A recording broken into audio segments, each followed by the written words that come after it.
तो है गाइस, स्वागत है आपका मेरे एक और सस्ता लेफर्ड वीडियो में। तो किंगडम एक ऐसा हिस्टोरिकल सेनन मिलिट्री बेस और पॉलिटिशियन वाला एनिमे है जो मेरे हिसाब से काफ़ी एक अंडररेटेड है। इसका कारण हो सकता है लोगों को इसका पहला सीजन अच्छा ना लगना। इसने भी मांगा नहीं पड़ा, सिर्फ एनिमे देखा है और उसको ये एनिमे या फिर ड्रॉप किया है या फिर पसंद नहीं किया है।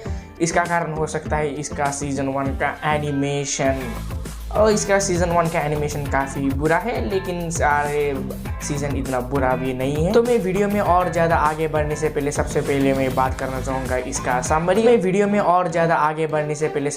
मैं बात करना चाहूँगा इसका समरी। तो कहानी सेट है चाइना में, जहाँ पर भी टाइमलाइन मुझे भी याद नहीं कह सकते हो, पुरानी ज़माने में टाइमलाइन, जहाँ पर चाइना में 100 से भी ज़्यादा कंट्रीज वगैरह एग्जिस्ट करते थे और वो सभी कंट्रीज अपनी एक दूसरे कंट्री के साथ लड़ते थे। बाद में वो कंट्री मर्ज हुए, जैसे कि यहाँ पर हमें कहानी में दिखाई जाते हैं कि वो 100 कंट्री में से लड़ते लड़ते 7 कंट्री होकर एक बड़ा कंट्री होकर मर्ज हुए, या फिर बाकी के सारे कंट्री गायब हो गए था। इस एनिमे का ओवरऑल थोड़ा ऊपर से वाला ओल्ड बिल्डिंग, जहाँ पर कहानी रिवॉल्व अराउंड करता है हमारा प्रोटैगनिस्ट सीन, और आई होप मैंने नाम ढंग से प्रोनाउंस किया है, जो किसी एक कंट्री पर रहता है। मुझे भी याद नहीं है कौन सा कंट्री है। रीज़न ये है कि मुझे नाम याद नहीं है किसी भी कंट्री का, तो सॉरी फॉर दैट। और जहाँ पर हमारा प्रोटैगनिस्ट एक स्लेव है, क्योंकि हमारा प्रोटैगनिस्ट का माँ बाप वार में गुजर गए थे, तो अब उसके ऊपर कोई नहीं है, तो वो अब एक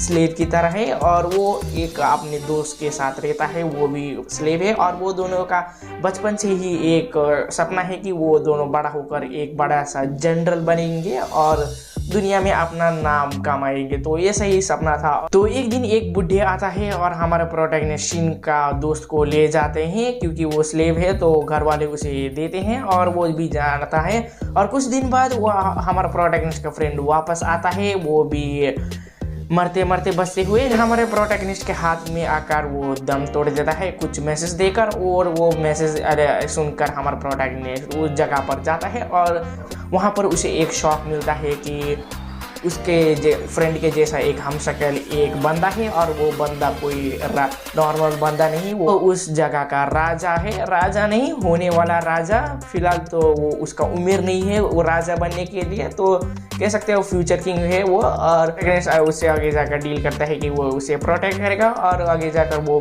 ग्रेटेस्ट जनरल वगैरह बनेगा। कहानी इन दोनों का बीच के अराउंड रिवॉल्व करता है, जैसे कि इसमें मेन प्रोटैगनिस्ट है हमारा सीन, और दूसरा प्रोटैगनिस्ट है वो राजा हमशक्ल वाला, उसका फ्रेंड, और उसका नाम अगेन याद नहीं है मुझे।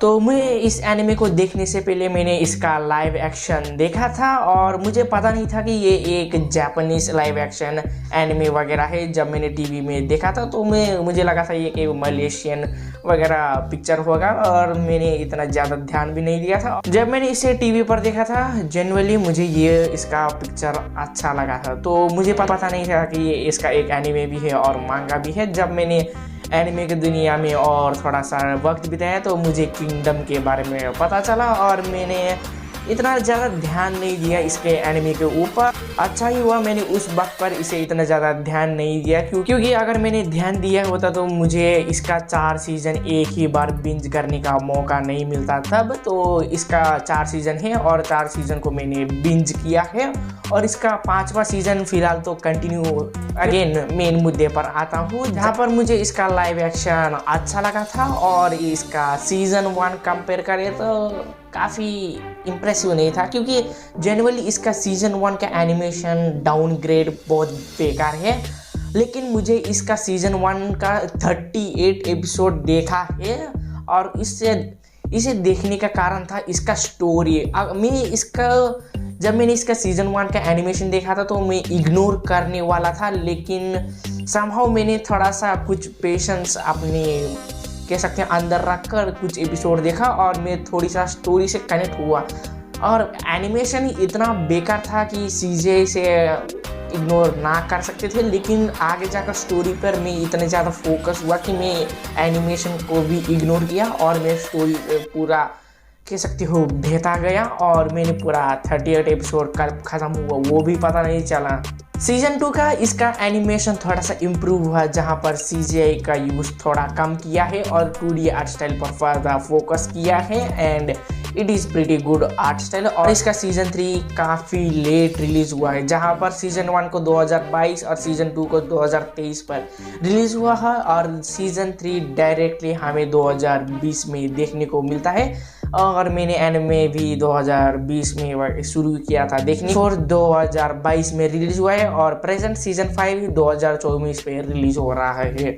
और एनिमेशन का काफ़ी ज़्यादा इम्प्रूवमेंट हमें देखने को मिलता है सीज़न 3 में और कंपेयर करें तो सीज़न 2 में। और इसका एनिमेशन के साथ थोड़ा सा कैरेक्टर मॉडल डिज़ाइन भी थोड़ा सा चेंज वगैरह किया है कुछ कैरेक्टर का। इससे मुझे कोई फ़र्क नहीं पड़ेगा क्योंकि एनिमेशन में काफ़ी ज़्यादा इम्प्रूवमेंट आया है। और साथ ही इसका सीज़न 1 में मुझे एक चीज़ अच्छा नहीं लगा था, वो था इसका डिज्नी की तरह PG-13 वाला एलिमेंट, जहाँ एक वॉर बेस है, मिलिट्री टैक्टिक वगैरह ये देखने को मिलता है और वॉर में खून खराबा होता है। और सीजन 1 में ब्लड हमें काफ़ी ना के बराबर ही है इसमें और सीजन 2 में ओके मेरे हिसाब से। और सीजन 3 और सीजन 4 तो पूरा खून खराबा से भरा है। और किसी वॉर बेस वाला एनिमे देखना चाहता हूँ तो लड़ाई वगैरह होता है, लोग मरती हैं और उसमें खून खराबा देखना ऑब्वियसली होना है।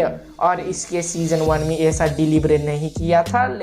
मुझे इसका सीजन 1 का मेन दूसरा रीज़न अच्छा नहीं लगने यही था। एनिमे का देखने का मेरा मेन रीज़न था इसका स्टोरी, जहाँ पर मैं इसका स्टोरी मुझे इतना ज़्यादा अच्छा लगा कि मैंने सारे इसका 4 सीजन मैंने बिंज किया है। ये जिस तरह से हमें इसमें वॉर के बारे में दिखाया है, फोकस किया है हमारे प्रोटैगनिस्ट के ऊपर, जहाँ पर वो एक नॉर्मल सा एक फुट सोल्जर हो। हमारे सीजन 4 तक आ रहे हैं तो उसमें हमारे प्रोटैगनिस्ट को काफ़ी ज़्यादा अच्छा सा ग्रोथ देखने को मिलता है और स्टोरी भी इमर्सिव है और इंटरेस्टिंग है। पॉलिटिकली भी हमें देखने को मिलता है, जहाँ पर इसका सेकंड प्रोटैगनिस्ट प्रिंस हमारे देखने को मिलता है, जहाँ पर वो वॉर पर तो नहीं जाता लेकिन यहाँ जो किंगडम में रहकर सिविल वॉर को किस तरह से हैंडल करता है और उसका ग्रोथ भी दिखाया है। मुझे स्टोरी पे देखने को और इंटरेस्ट आता है। और हमारा प्रोटैगनिस्ट तो वो वॉर पर रहता है और वो बैटलफील्ड पर किस तरह का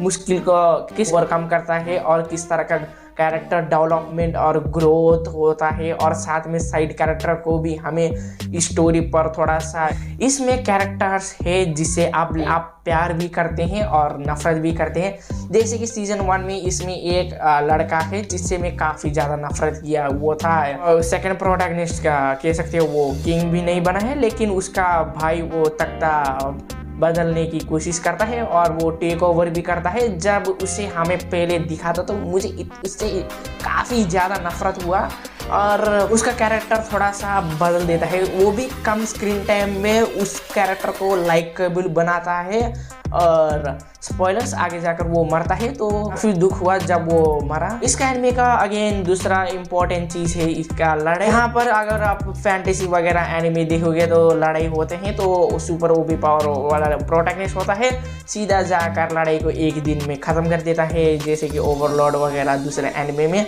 लेकिन ये उस तरह का एनिमे नहीं है, ये एक कह सकते हो कि मुझे शोनन वाली वाइब आता है प्रोटैगनिस्ट को देखकर, जहाँ पर इसमें असल में रियल बैटल कैसा होता है और एक लड़ाई को जीतने के लिए एक कितना टाइम लगता है और किस तरह प्लानिंग वगैरह होता है, इन्वॉल्वमेंट और कितने लोगों को सैक्रिफाइस करना पड़ता है और क्या क्या मुश्किल है सब हमें इसमें दिखाया जाता है। तो इसमें पॉलिटिक्स से भी चीज़ें जुड़ा हुआ हमें देखने को मिलता है तो मैं उसके ऊपर ज़्यादा डीप नहीं बात कर पाऊँगा।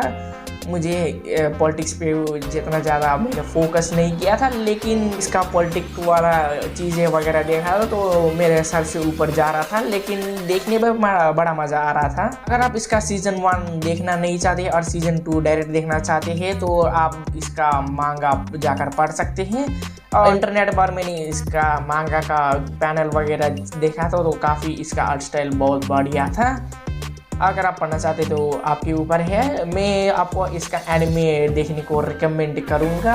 भले ही इसका सीजन 1 का एनिमेशन बेकार है, लेकिन अगर आप इसका स्टोरी से एक बार कनेक्ट हो गए तो आप इसके मैं कह सकता हूँ कि आप मेरे तरह पूरा बिंज करना पसंद करेंगे। मेरे हिसाब से किंग डक एक ऐसा अंडररेटेड एनिमे है जो लोग इग्नोर करते थे सीजन 1 को एनिमेशन के कारण।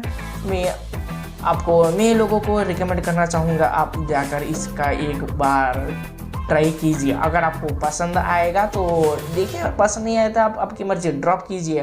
तो मैं वीडियो को और ज़्यादा लंबी ना खींचते हुए यहीं पर ख़त्म करना चाहूँगा।